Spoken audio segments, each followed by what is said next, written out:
नमस्कार दोस्तों, स्वागत है आप सभी का एक नए और इंटरेस्टिंग वीडियो में। आज का ये वीडियो साइंस से रिलेटेड होने वाला है, लेकिन इस वीडियो के टाइटल के बारे में पहले आपको बतला देता हूँ कि डायनासोर के ज़माने के मगरमच्छ आज भी जिंदा कैसे हैं। देखिए, पहले क्या होता था कि आज से करोड़ों साल पहले, लगभग 4-5-6 करोड़ साल पहले हमारे धरती पे डायनासोर हुआ करते थे। और डायनासोर, और ऐसी थ्योरी कहती है कि यहाँ पे कोई बड़ा उल्का पिंड आया था जो कि मैक्सिको के खाड़ी में गिरा था, और उसके वजह से इतना सारा धूल मिट्टी और इतनी सारी गर्मी पैदा हुई और धरती का मतलब मोटा मोटी कह लीजिए धरती के वातावरण का विनाश हो गया, और वो सारे जीव लगभग 95% जीव मारे गए थे। लेकिन 95% ही मारे गए थे, 5% जीव बचे रह गए थे। उन 5% में कुछ जीव ऐसे हैं जो डायनासोर के ज़माने से हमारे धरती पे हैं और आज भी हैं, और लगभग उसी रूप में है। यानी कि लगभग एक कह लीजिए, उसमें कुछ जीव के नाम मैं आपको बता देता हूँ। सबसे पहला जो जीव है जो हमारे धरती पे है वो है मगरमच्छ, दूसरा है कछुआ जो कि उसी ज़माने से है, तीसरा है मच्छर, वो भी उसी ज़माने से है। और मच्छर उस समय भी हुआ करते थे, आज भी हुआ करता है। कछुआ भी उस समय हुआ करता था, आज भी हुआ करता था। तो ये सारे जीव जो हैं वो किस तरह से उस समय के हिसाब से अपने आप को ढाल करके आज तक जिंदा रह पाए। और यहाँ तक कि ये भी कहा जाता है कि मगरमच्छ उस समय भी उसी रूप में था जिस रूप में आज है, लेकिन थोड़ा बहुत परिवर्तन हुआ है। ये आपको इस वीडियो में पता चल जाएगा। इस वीडियो को स्टार्ट करेंगे उससे पहले मैं आपको बता दूँ, आप देख रहे हैं मिस्टर ETC, मैं हूँ विकास। इस वीडियो को स्टार्ट करते हैं उससे पहले आप इस वीडियो को लाइक कर दीजिएगा, चैनल को सब्सक्राइब कर लीजिएगा, बेल आइकन ऑन करना मत भूलिएगा, क्योंकि मेरे आने वाले वीडियोस का नोटिफिकेशन आपको सही वक्त पे आपके मोबाइल तक मिल जाएगा, जिससे आप मेरे आने वाले वीडियोस को समय से देख पाइएगा। तो वीडियो को स्टार्ट करते हैं, 3, 2, 1 एंड गो। दोस्तों, 66 मिलियन साल पहले डायनासोर की दुनिया में एक बहुत बड़ा दिन आया। अरे ये कोई अच्छा दिन नहीं था, बल्कि एक बहुत ही बड़े एस्ट्रॉइड के इम्पैक्ट की वजह से डायनासोर्स का राज, जो कि करीब 180 मिलियन साल तक चला था, अब खत्म होने वाला था।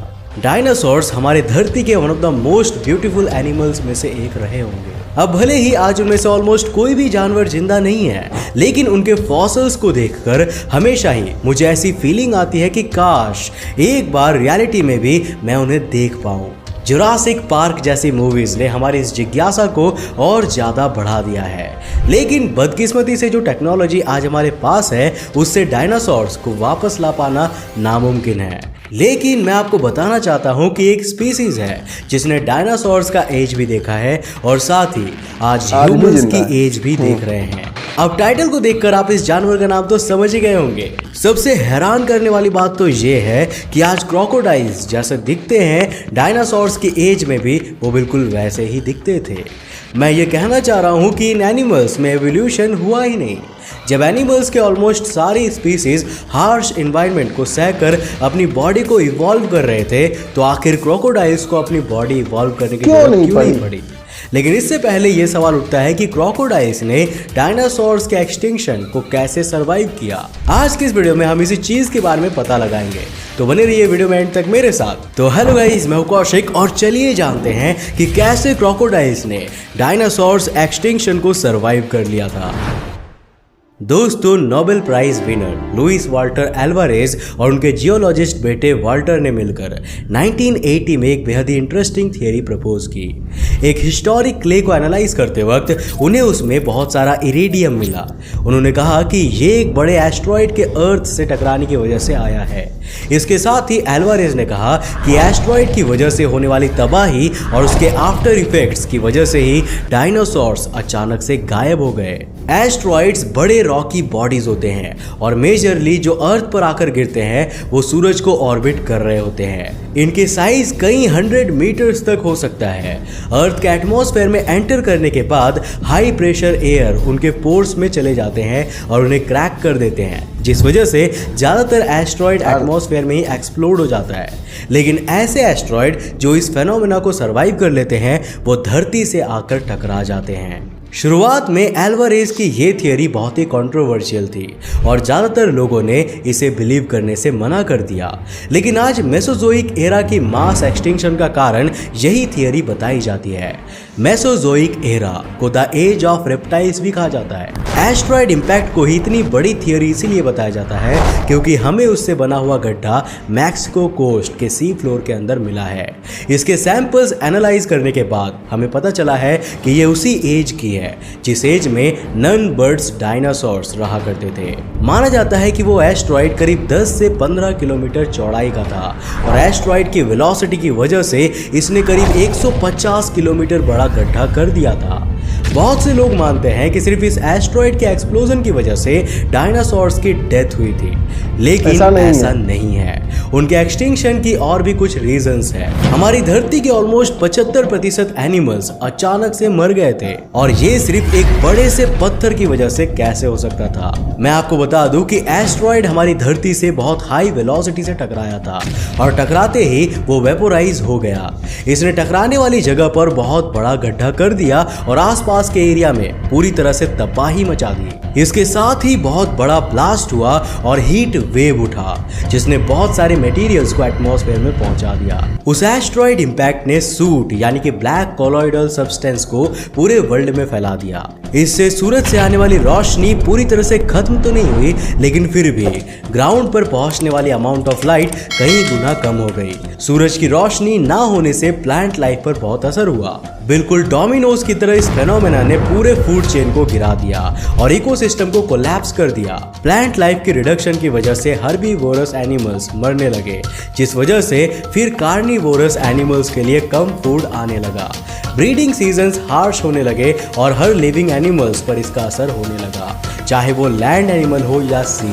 ये खतरनाक पीरियड कब तक चला था ये बता पाना बहुत मुश्किल है, लेकिन एक चीज पक्की है कि माइक्रो ऑर्गेनिज्म से लेकर बड़े डायनासोर्स तक सभी को इसके इफेक्ट महसूस हुए थे। जैसा कि मैंने आपको बताया, सिर्फ एस्ट्रॉयड इंपैक्ट को ही एक्सटिंक्शन का रीजन नहीं बताया जा सकता। इंपैक्ट से पहले ही धरती पर बहुत सी क्लाइमेट चेंजेस हो रहे थे। आज जो एरिया सेंट्रल इंडिया है वहाँ बहुत से वॉल्केनिक एक्टिविटीज हो रहे थे जिसने लाइफ पर बहुत असर किया था। इंपैक्ट के बाद ये प्रॉब्लम और ज्यादा बढ़ गई। सिर्फ इतना ही नहीं, ऑलमोस्ट 2 मिलियन ईयर्स से पूरी दुनिया में वॉल्केनिक एक्टिविटी हो रही थी जिससे एटमॉस्फेयर में हार्मफुल गैसेस रिलीज हो रही थी और क्लाइमेट को अफेक्ट कर रही थी। नॉन बर्ड डायनासोर्स ऐसे ही इन्वायरमेंटल चेंजिंग अर्थ पर रह रहे थे।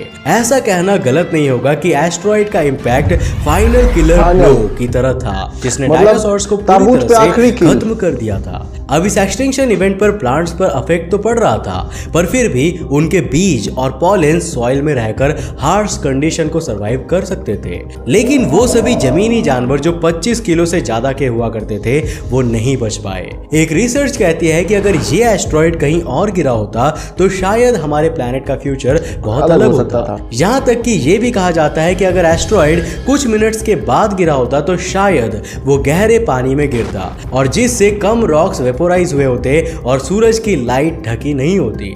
इससे शायद मास एक्सटिंक्शन नहीं होता और डायनासोर्स के कुछ स्पीसीज आज भी हमें देखने को मिलती। सारे नॉन बर्ड डायनासोर्स एक्सटिंक्ट हो गए, लेकिन फिर भी उड़ने वाले डायनासोर्स अपने फ्लाइंग एबिलिटी की वजह से सरवाइव कर गए।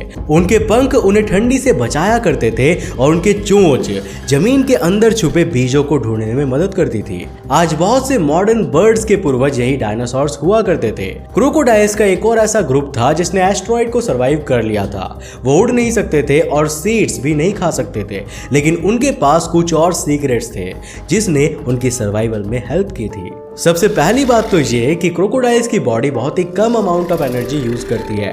वो एक ही जगह पर स्थिर रहते हैं और धीरे धीरे ब्रीथ करते हैं। उनकी हार्ट बीट भी बहुत स्लो होती है। इस वजह से वो पानी के अंदर 1 घंटे से भी ज्यादा तक सांस रोके रख सकते हैं। इसका ये भी मतलब है कि वो बिना खाने के कई महीने और यहाँ तक कि 1 साल से भी ज्यादा वक्त तक जिंदा रह सकते हैं। ये एक बहुत ही इंपॉर्टेंट एबिलिटी थी, खास करके तब के समय में जब एस्ट्रॉयड के हिट होने के बाद खाना बहुत ही कम अमाउंट में मौजूद था। डायनासोर्स बहुत ही एक्टिव जीव थे, उन्हें हर वक्त एनर्जी की जरूरत होती थी। स्पेशली मांसाहारी जानवर जैसे कि वेलोसिराप्टर बिना खाने के बहुत जल्दी ही मर गए। क्रोकोडाइल ऐसे जगहों पर भी रहते थे जहां ग्रीन प्लांट्स ना होने से ज्यादा फर्क नहीं पड़ता था। एक बार किसी फॉरेस्ट और ग्रासलैंड के बारे में सोचिए, अगर सारे प्लांट्स मर जाएंगे तो जाहिर सी बात है कि प्लांट ईटिंग एनिमल्स भी मर जाएंगे। इसके साथ ही मीट ईटिंग एनिमल्स भी नहीं बच पाएंगे। जाएंगे। अब क्रोकोडाइल्स मोस्टली रिवर्स, लेक्स या कोस्ट पर ही रहा करते थे। जो जानवर ऐसी जगहों पर रहते हैं उन्हें ग्रीन प्लांट की जरूरत नहीं होती। डेड प्लांट्स और एनिमल्स हमेशा ही नदी के किनारे बहकर आ जाते थे, जिससे क्रोकोडाइल को फूड की ज्यादा दिक्कत नहीं होती थी। इसीलिए क्रोकोडाइल्स ग्लोबल एक्सटिंक्शन को सरवाइव कर पाए थे।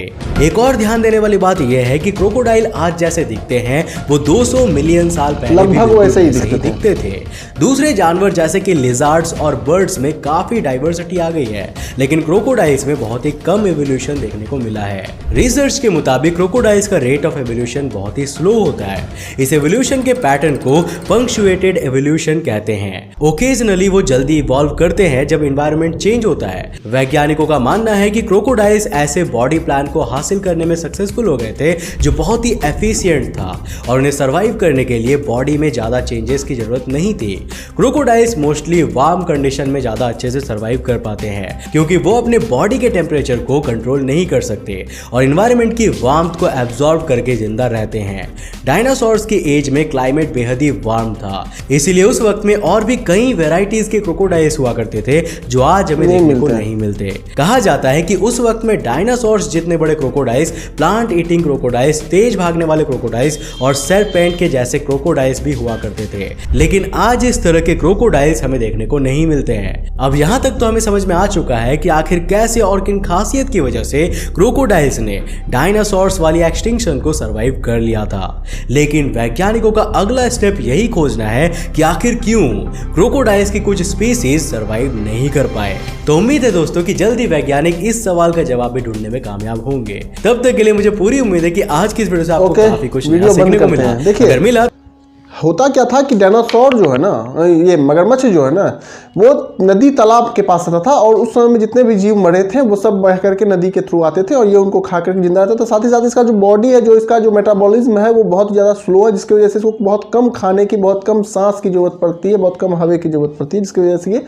सर्वाइव कर गया। ये वीडियो अगर आपको थोड़ा सा भी नॉलेज आपका इंप्रूव किया हो तो इस वीडियो को लाइक देना मत भूलिएगा, चैनल को सब्सक्राइब करना मत भूलिएगा। इस तरह के जो नॉलेजेबल वीडियो है ना वो मुझे बहुत पसंद है और इस तरह के वीडियो मैं अक्सर हमेशा लाने की कोशिश करता हूँ जिससे आपका इंप्रूव होता रहे नॉलेज।